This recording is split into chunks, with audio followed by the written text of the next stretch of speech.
Cristo? Glória a Deus. Agora que o pastor me desucumbiu da responsabilidade do peso, colocando sobre o Rubinho, eu estou mais tranquilo, né, irmão? Glória a Jesus. Irmãos, rapidamente, vamos fazer a menção a um texto bíblico, aproveitar que você está de pé, para que você não se canse mais. Ao terminar, você se senta e eu vou fazer os meus agradecimentos. Amém? Livro de Lucas, capítulo 15. Lucas, capítulo 15, versículos 18, 19, 20, 21 e 22. Aí eu peço que ao término dessa leitura você ainda continue de pé com a Bíblia aberta, porque ainda iremos ler mais um texto da Bíblia Sagrada. Lucas, Evangelho de Jesus Cristo, ele escreveu Lucas, capítulo 15, versículo a partir do 18. Bem? Que diz assim no versículo 18: Levantar-me-ei e irei ter com meu pai, e direi: Pai, pequei contra o céu e perante ti, já não sou digno de ser chamado teu filho. Faze-me como um dos teus trabalhadores. E, levantando-se, foi para o seu pai. E quando ainda estava longe, viu o seu pai, e se moveu de íntima compaixão, e correndo, lançou-lhe ao pescoço, e o beijou. E o filho disse: Pai, pequei contra o céu e perante ti, já não sou digno de ser chamado teu filho. Mas o pai disse aos seus servos: Trazei depressa a melhor roupa, e vesti-lo, e pondo-lhe um anel na mão, e sandálias nos pés, ainda de pé e com a Bíblia aberta. Livro de Jó, capítulo 42. Livro de Jó, capítulo 42, versículo 10. Glória a Jesus. Jó 42, 10. Que diz assim: E o Senhor virou o cativeiro de Jó quando orava pelos seus amigos, e o Senhor acrescentou a Jó outro tanto em dobro a tudo quanto dantes possuía. Pode tomar assento em nome de Jesus Cristo. Aproveitando agora que você está sentado, eu quero agradecer ao Senhor Deus por essa riquíssima oportunidade. Pessoa do nosso pastor presidente, pastor Aparecido, obrigado por essa rica oportunidade. Deus abençoe o Senhor.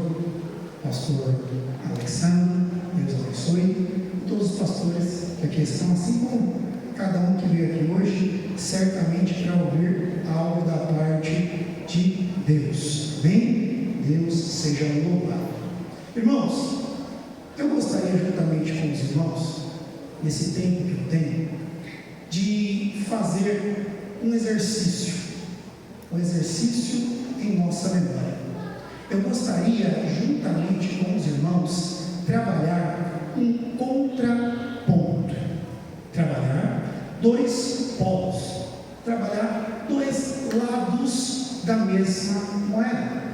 Eu gostaria que os irmãos, juntamente comigo, desenvolvessem essa linha de raciocínio.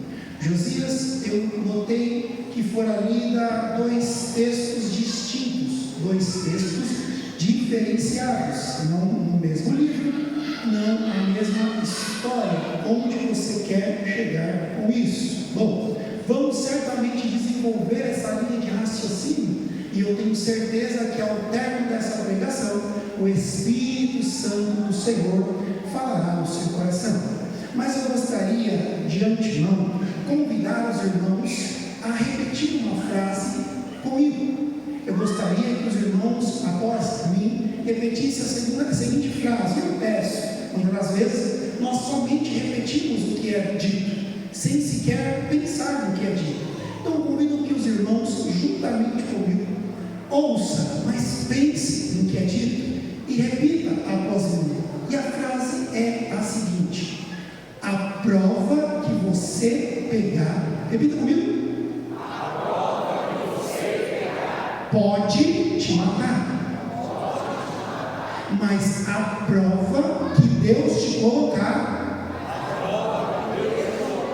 é para te aprovar. Glória a Deus. Segure essa informação. Josias, que história é essa? Prova, eu pegar, prova, Deus me colocar. Eu não entendi aonde. Vamos discorrer acerca do que eu quero trazer nessa noite. Evangelho, você escreveu Lucas, no capítulo 15, a partir do versículo 11. Jesus, ele traz três parábolas. Dentre elas, nós estamos frisando a parábola do filho pródigo. Todos aqui certamente já ouviram, talvez em ministrações, talvez até mesmo já leram, ou em louvores a respeito do filho pródigo. E falando de forma sucinta a respeito do filho pródigo, nós entendemos que Jesus começou a proferir essa palavra, essa parábola, a fim de ensinar. E ele disse: havia um jovem que, olhando para a sua vida, olhando para o que tinha, chegou até o seu pai e disse ao seu pai: pai, me dá a parte da herança que me pertence, me dá aquilo que é meu. Vamos parafrasear. Digamos que o filho pródigo, o filho mais novo, diga-se de passagem, ele olha para o pai e diz: pai, eu já não consinto, eu já não me faz interessante permanecer debaixo da ordenança, das regras que o Senhor tem nesta casa. Vamos de novo parafrasear. Digamos que o filho pródigo chega e fala: pai, para mim, no que me diz respeito, não me agrada a administração desta casa. Eu imagino que o pai, atônito, olhando para o filho, quem sabe pergunta: certo, mas o que você me propõe? Ele, de forma ousada e também complemento, de forma errônica, porque ele não tinha parâmetros para isso, ele diz: pai, me dá o que é meu, me dá a minha parte da herança. Ele fala: pai, divide o que o senhor tem e o que me pertence, o senhor me entrega a partir de hoje. Nota que eu disse para você que ele era o filho mais novo, e a lei determinava que o filho mais velho era quem iria suceder o pai. O filho pródigo, o filho mais novo, ele toma a frente de algo que não pertencia. Mas digo para os irmãos, a sabedoria deste pai nessa parábola me enche os olhos. A Bíblia fala que o pai não reclama, que o pai não recusa, que o pai não aborrece, o pai simplesmente entrega. A Bíblia diz que o filho pródigo agora sai da casa do pai e assume o risco de viver a sua própria vida, assume o risco de viver segundo a sua vontade. O filho pródigo agora, ele começa a viver de forma dissoluta. O filho pródigo agora começa a viver, vamos de novo trazer para os dias de hoje, e me permitam uma licença poética, a Bíblia não traz dessa forma, mas deixa eu dizer para os irmãos, talvez o filho pródigo começou a viver uma vida de balada, uma vida de perversidade. O filho pródigo começou a gastar com jogatina, começou a gastar com coisas que agradavam a carne, agradavam os olhos. O filho pródigo, ao pedir a parte da herança para o pai, ele assume um risco, ele assume uma posição. Por que, Josias? Porque enquanto debaixo da lei do pai, porque enquanto debaixo das ordens do pai, porque enquanto vivendo dentro da casa do pai, é o pai que está sobre ele, é o pai que o protege, é o pai que cuida, é o pai que provê, é o pai que administra. Muitos de nós aqui somos casados e temos filhos, mas pastor, já fomos também filhos, já vivemos na casa do pai, e na casa do pai, enquanto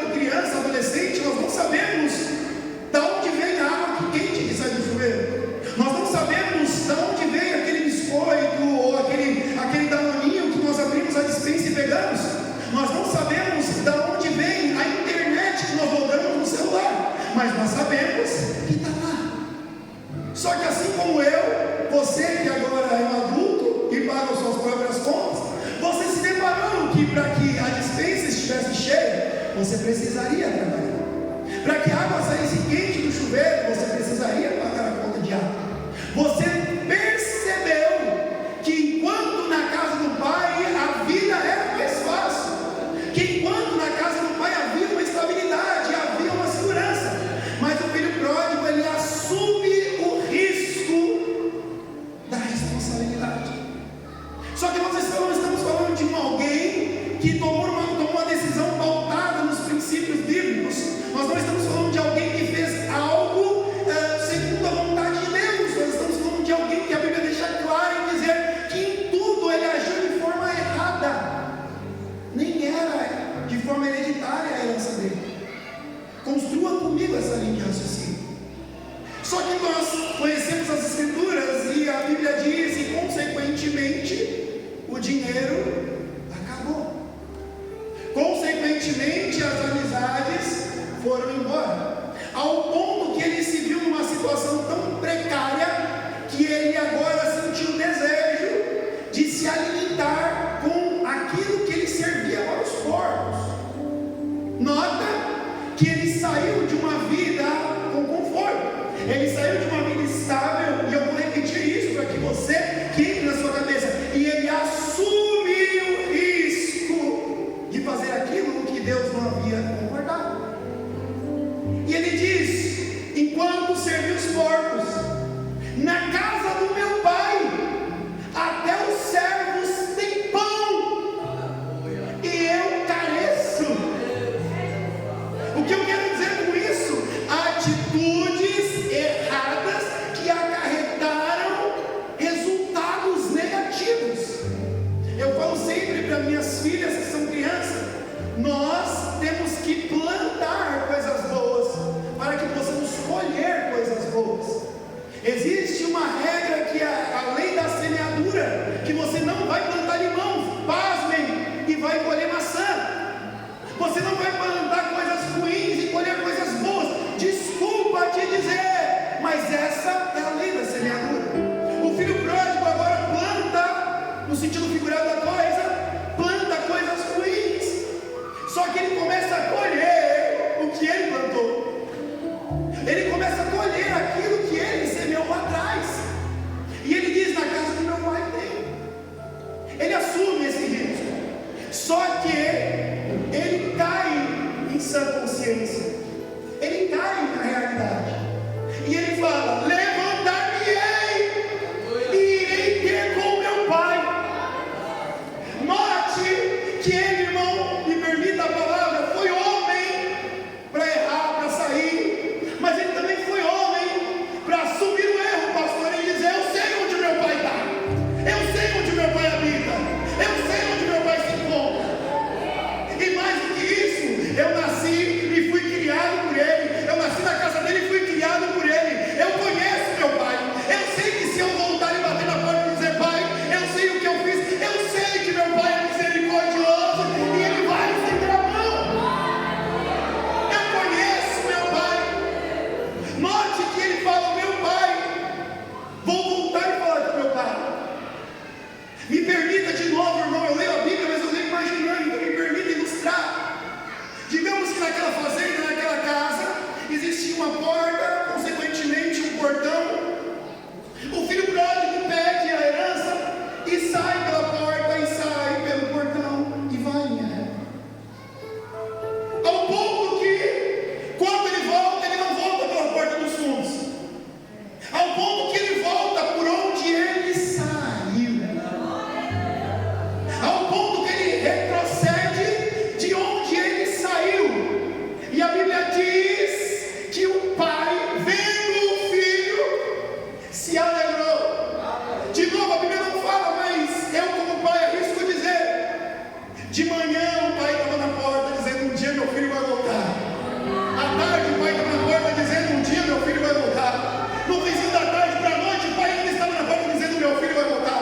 Mas isso na segunda, isso na terça, isso na quarta, isso na quinta, isso na sexta. A Bíblia não diz quanto tempo demorou, mas eu quero acreditar que todo dia o pai estava na porta olhando: um dia o meu filho que saiu por essa porta há de retroceder por essa porta.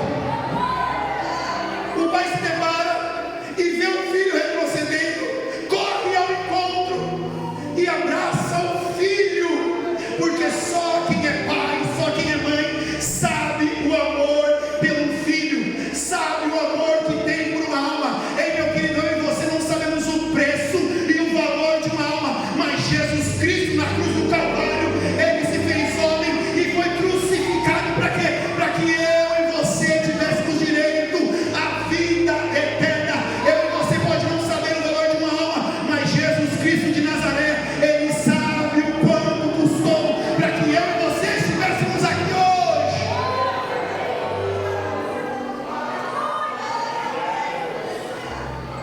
ele abraça o filho, e o filho, de novo, foi homem, bateu no peito e disse: pai, eu pequei. Pastor, nós infelizmente nos deparamos com situações, provavelmente você já se deparou com uma situação assim, que você vai conversar com uma pessoa que saiu da casa de Deus, e ela vai te dizer: mas a culpa é do pastor, a culpa é da irmã do círculo de oração, a culpa é do coral, a culpa é dos músicos, a culpa é culpa.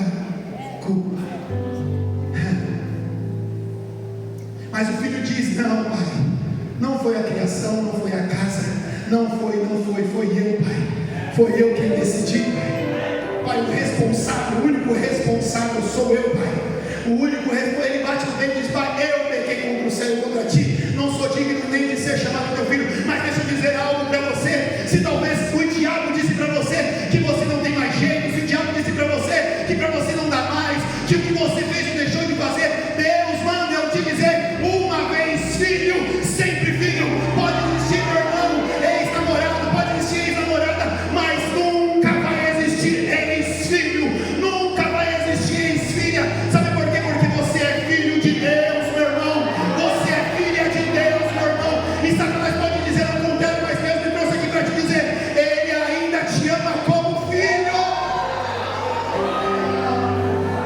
Deixa eu correr. A Bíblia diz que agora ele chega e fala para os céus: vem aqui. Ele saiu por essa porta, e aqui eu quero que você preste atenção. Ele voltou por essa porta. Ele saiu com roupa, sim ou não? Misericórdia, saiu com roupa, sim ou não? Glória a Deus. Ele saiu, ele tinha sandália, sim ou não? Ele saiu, antes dele sair, ele tinha um anel provavelmente, sim ou não? Ele sai pela porta, com roupa, com anel e com sandália. Ele volta pela mesma porta, ele recebe roupa, ele recebe anel, ele recebe sandália. Segura essa informação. Josias prega assim: segura essa informação. Livro de Jó, capítulo 42. E eu vou correr com essa história.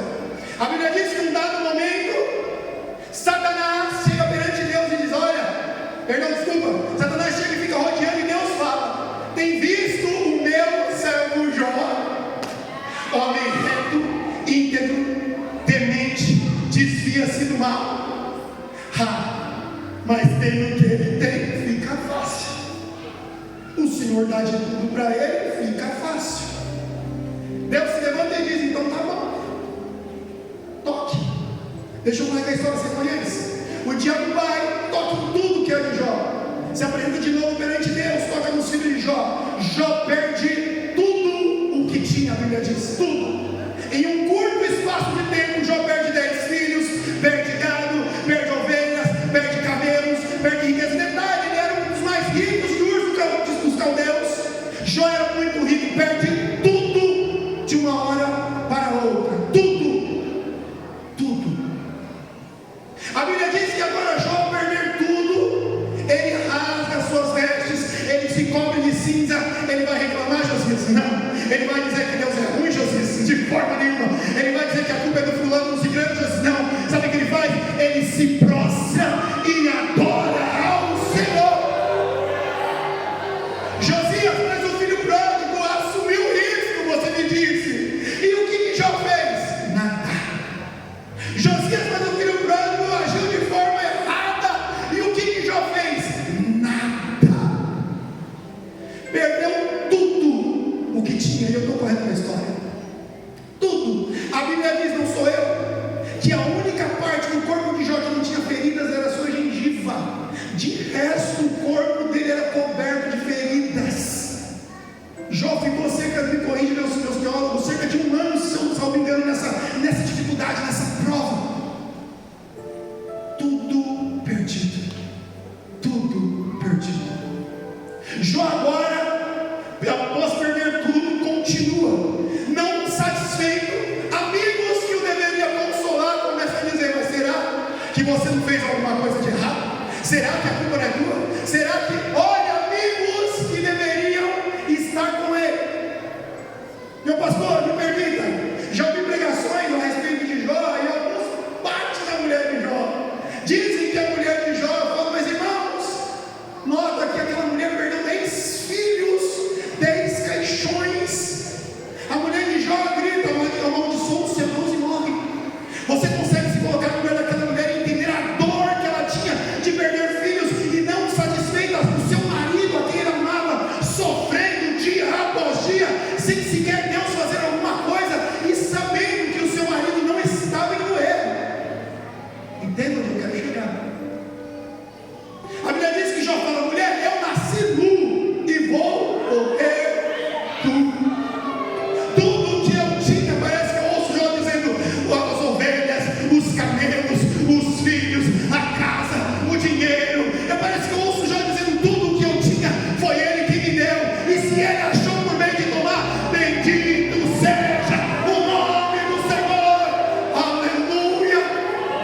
nós juntos dissemos uma frase, aleluia, a prova que você pegar, ela pode te matar, mas a prova que Deus te colocar é para te aprovar.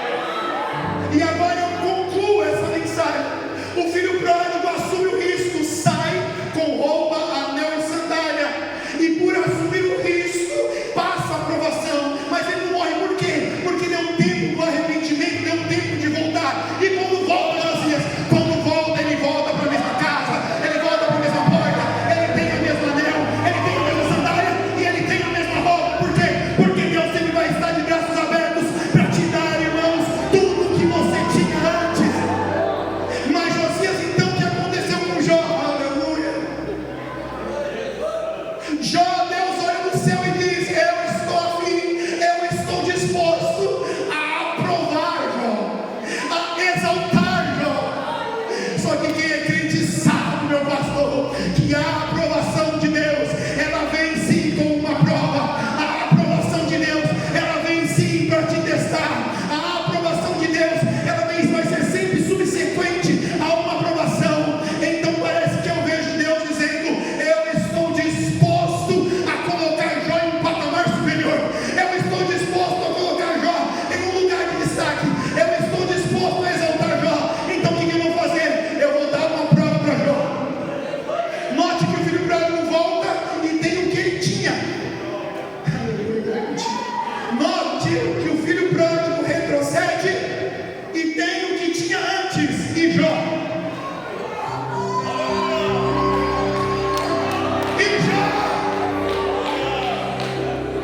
Jó, ele até está na prova, Jó, ele até está na dificuldade, Jó, ele até está no deserto, Jó, ele está na provação, mas ele não se afasta da presença de Deus, mas ele não nega o Deus Todo-Poderoso, mas ele não vira as costas para o Senhor. Então Jó até volta, mas Jó não volta por estar no que ele estava antes. Jó não volta para onde ele estava antes, ele volta para quê, Josias? Nós lemos o livro de Jó, capítulo 42, versículo 10. A Bíblia diz que Jó recebeu em dobro tudo quanto tinha antes, tudo quanto tinha antes.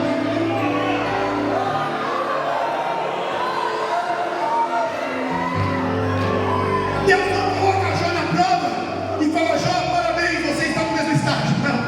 Deus não coloca Jó na prova e fala: Jó, parabéns, volta para onde você... Não! Deus coloca Jó na prova. Josias, Deus, você está falando... Ei, deixa eu falar um pouco de Bíblia para você. A Bíblia diz que o Espírito Santo conduziu Jesus até o deserto. Ei, não foi Jesus que foi, não foi Mateus ou Marcos que levou. O Espírito Santo conduziu Jesus até o deserto. A Bíblia diz que no livro de Ezequiel, que o Espírito Santo colocou Ezequiel no meio do vale. Então, meu querido, deixa eu dizer algo de Deus para a sua vida. Se você está na provação, se você está na dificuldade, se você está na luta, e você olha para um lado e para o outro e diz: Senhor, por que me sobreveio isso, Jesus?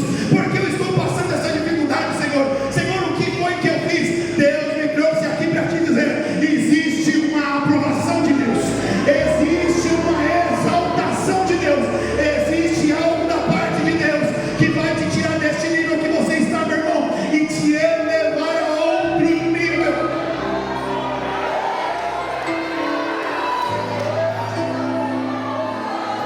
Não é minha área de atuação, mas deixa eu usar essa ilustração para trazer aquilo que Deus quer falar com você. Num processo de hipertrofia, não é minha área, irmão, então vamos lá. O homem, a mulher, ele vai até a academia ou em casa e ele submete o seu músculo a uma carga.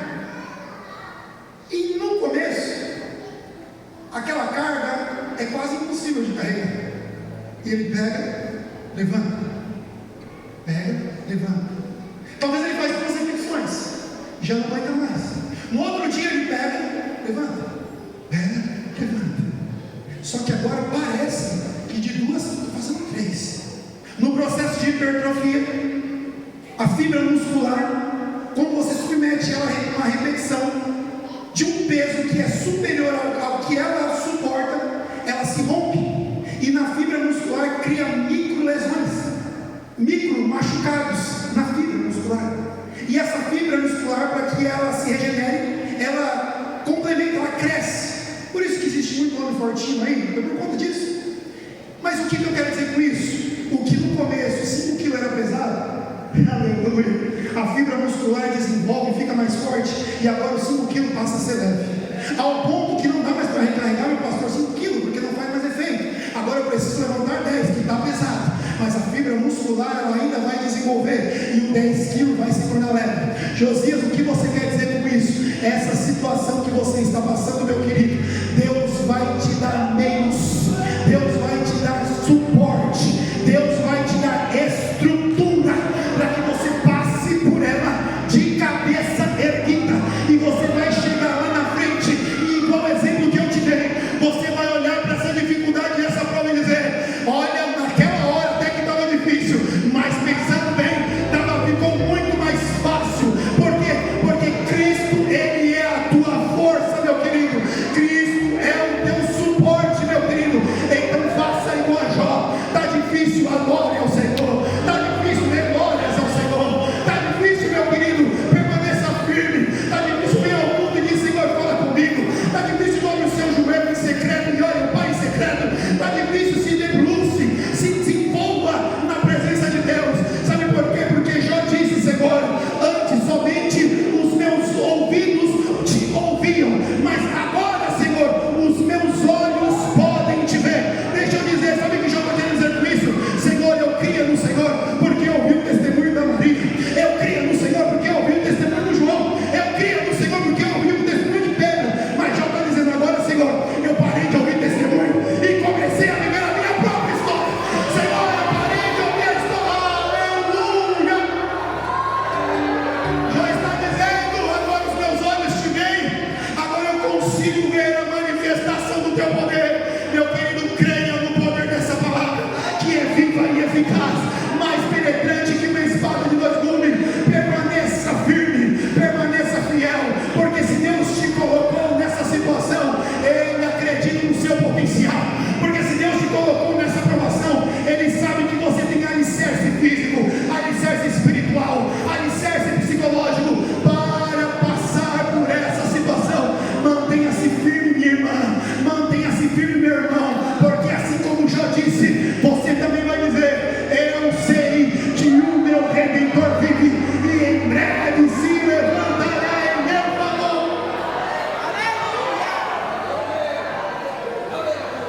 Dois lados da mesma moeda.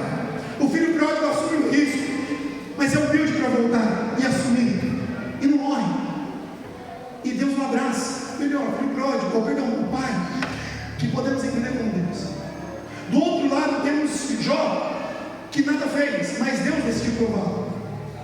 E o que Deus está te dizendo nessa noite? Não importa a sua situação, nós servimos a um Deus que é amoroso, nós servimos a um Deus grande, nós servimos a um Deus que Ele vai estar sempre disponível, sempre disponível. Não sei se você se encontra na situação do filho pródigo, não sei se você se encontra na situação de Jó, mas Deus manda eu te dizer, independente da situação, hoje Ele te visita.